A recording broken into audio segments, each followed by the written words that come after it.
Bonjour, c'est Cryptoï, j'espère que vous allez bien en ce mercredi 18 octobre 2023. On se retrouve aujourd'hui pour parler BTC, pour parler crypto, pour parler FTX, pour parler ETF, BlackRock, parce qu'on va revenir un petit peu sur ce qui s'est passé. On a eu plus de nouvelles sur l'origine, et en effet, je pense qu'on se dirige bien sur de la manipulation. On regarde tout ça ensemble maintenant.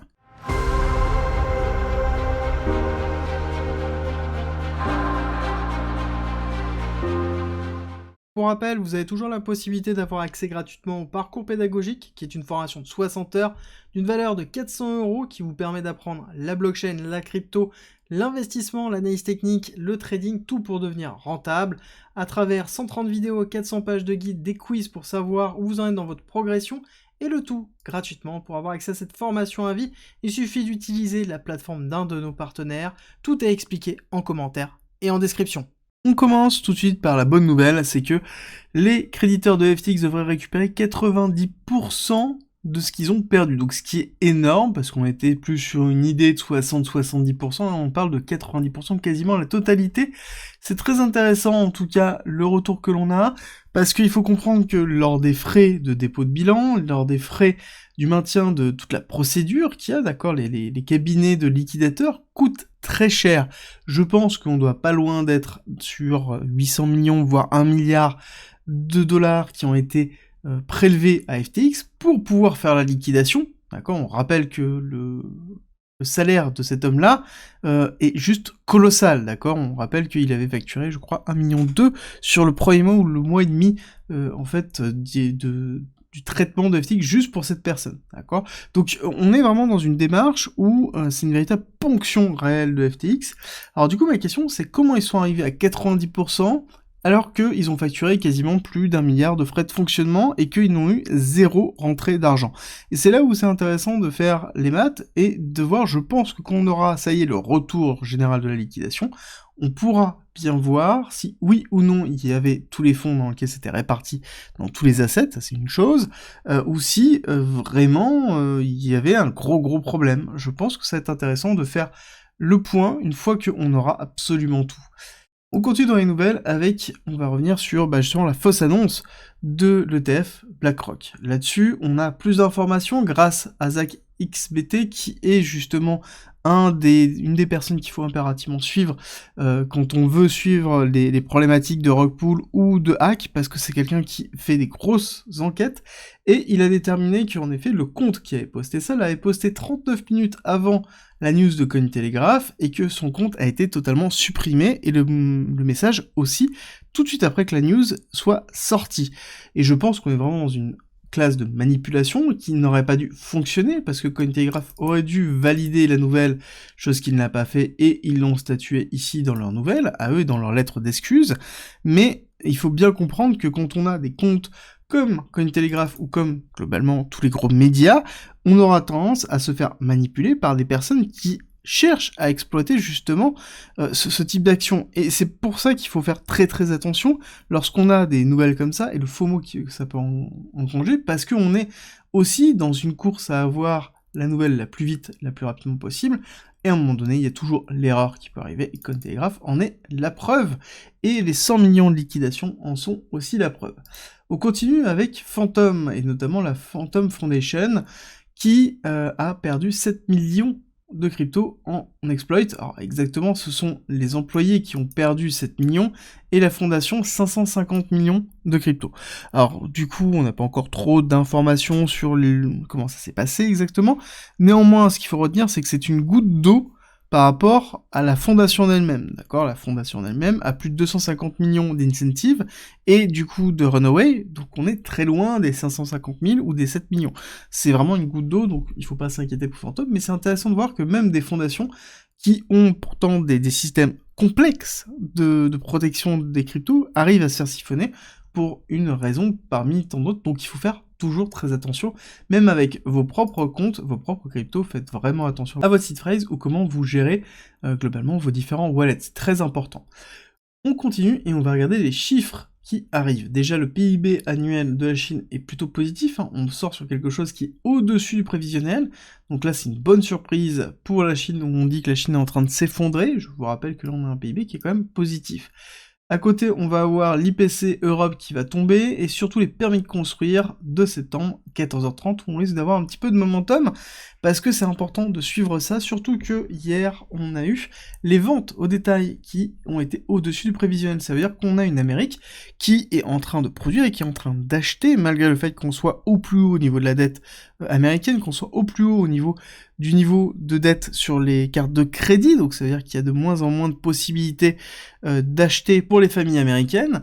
Donc on est dans une dynamique qui est vraiment particulière, et c'est pour ça qu'aussi il va falloir surveiller la réaction du marché, parce que si on a ici une économie américaine qui continue à tenir, et qu'on a une inflation qui continue à monter parce que le pétrole continue à monter, bon bah à ce moment-là on va se retrouver sur une Fed qui sera obligée de refaire une augmentation de taux, bien que je pense qu'il ne la fasse pas, bien que je pense que ce soit juste la peur liée à l'augmentation pour calmer les marchés, et qu'on sera plus dans une dynamique de maintien des taux à valider. Dans tous les cas, 14h30, on aura un retour, ce qui est permis de construire, c'est un point très important de l'industrie américaine. On continue avec le S&P 500. S&P 500 qui est plus dans une phase de consolidation. On a ravalé la grosse partie de la bougie baissière que l'on avait déjà entamée pour aller retester ici. Et là, on est vraiment dans une zone de consolidation. Je pense qu'on va latéraliser pendant un petit temps ici. Je sais, est-ce qu'on a une nouvelle suffisamment forte, soit pour faire un retest aussi un petit peu plus haut, toujours même scénario, soit un retest baissier un petit peu plus bas, soit on maintient ça et on s'enfonce, soit on casse, on va retester ça et on s'enfonce. Tant que j'ai pas des niveaux clés et du volume qui me casse ce niveau-là, je ne partirai pas sur un autre scénario, donc on reste dans cette idée. Au niveau du pétrole, par contre, on a un signal comme quoi le retest est en train de se faire éclater. On va attendre la clôture d'aujourd'hui, bien évidemment, parce que là c'est le début de bougie, ça se trouve c'est juste une mèche pour prendre la liquidité et on va se renfoncer.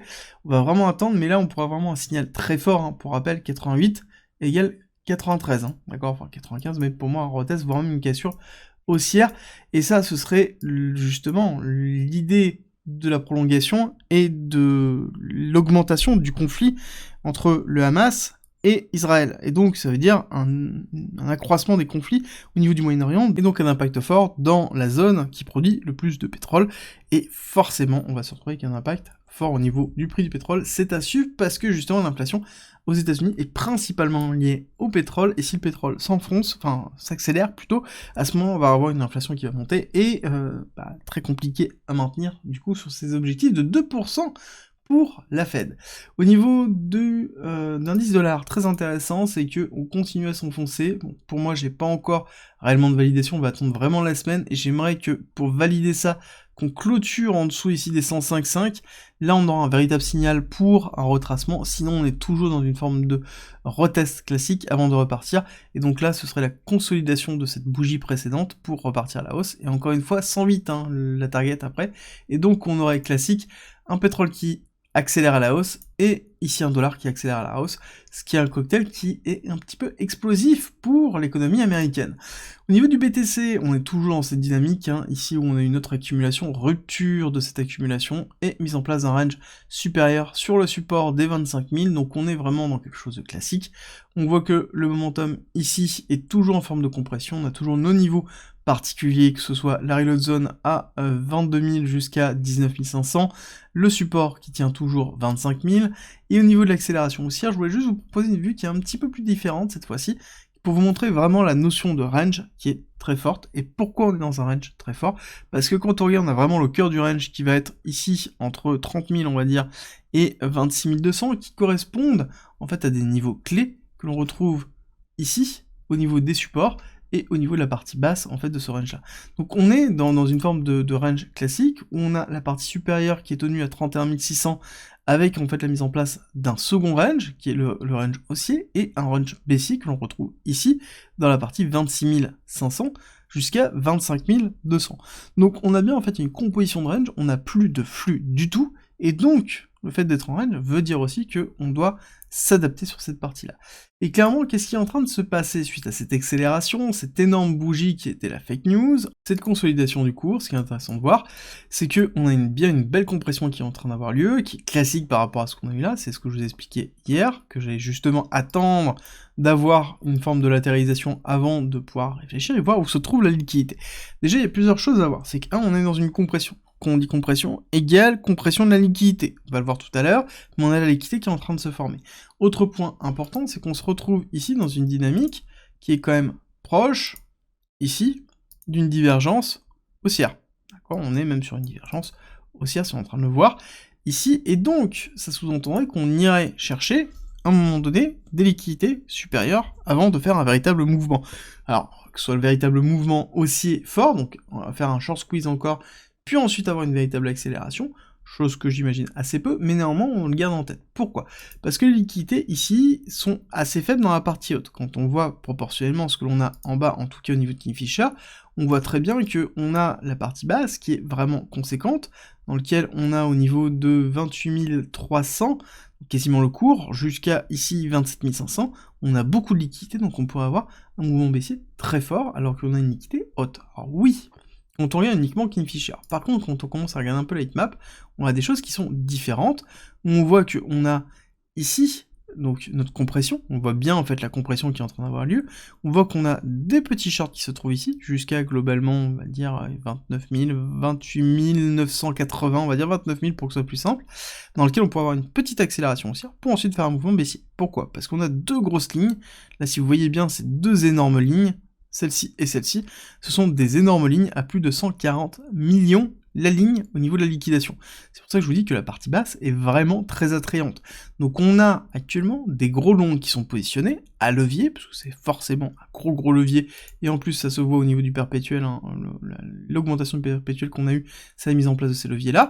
Ça se voit moins au niveau des positions des top traders, où on a quelque chose qui est relativement flat, et l'open interest qui est dans les 90K, bon, ça reste quand même relativement conséquent, on a liquidé une partie, mais on a réaccéléré, c'est majoritairement des longs qui sont positionnés, donc on a quand même un attrait à aller casser en fait ce niveau-là, pour aller retester quoi? Bah retester le niveau de retest qu'on n'a pas tenu, d'accord? Donc aller retester ici les 27 700, 27 800, ce qui sera en même temps cohérent de combler toute cette partie-là pour faire un retest, pour ensuite déterminer si on n'a pas une accélération. Donc moi ce que je vais attendre, ça va être ici accélération haussière, récupérer les shorts, renforcer une partie des longs encore une fois ici, puis ensuite mouvement baissier, on casse, on va retester ici, d'accord? Ça c'est quelque chose que je vais attendre, parce que on est, encore une fois, dans une politique de range, c'est-à-dire que là on est sur du court terme, mais si on prend un petit peu de recul, et qu'on va se mettre en daily, histoire d'avoir un petit peu plus de visibilité sur le court terme, on voit qu'on est bien dans une politique de range, ici, on est vraiment dans cette dynamique-là, où là on est allé retester une partie du haut de range classique, on peut très bien aller retester la partie basse avant de repartir à la hausse. D'accord? Donc on est toujours dans ce range-là, malheureusement on n'a pas cassé, et je pense qu'on ne cassera pas tout de suite. Il faudra une nouvelle, cette fois-ci qui ne soit pas une fausse nouvelle, pour vraiment arriver à déclencher un flux, et c'est ce que l'on va attendre, parce que, comme d'habitude, on est patient. J'espère que cette vidéo vous a plu, si c'est le cas, n'oubliez pas de me laisser un like et un commentaire, ça me fait toujours très plaisir. Et nous on se retrouve à 13h30 pour une vidéo sur GRT, la crypto de The Graph.